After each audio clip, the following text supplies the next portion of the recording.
একটু বড় সাইজের চিংড়ি মাছ এলেই পুঁই শাকের কথা মনে পড়ে।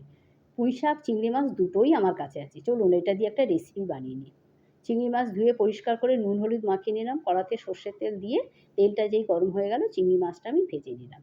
তবে চিংড়ি মাছটা বেশি লাল লাল করে ভাজবো না, শক্ত হয়ে গেলে ভালো লাগবে না। ওই তেলের মধ্যে শুকনো লঙ্কা, পাঁচফোড়ন দিয়ে দিলাম। দিয়ে আলু আর কুমড়ো এই দুটো সবজি নিয়েছি, এই দুটো সবজি আমি একটু ভেজে নেব।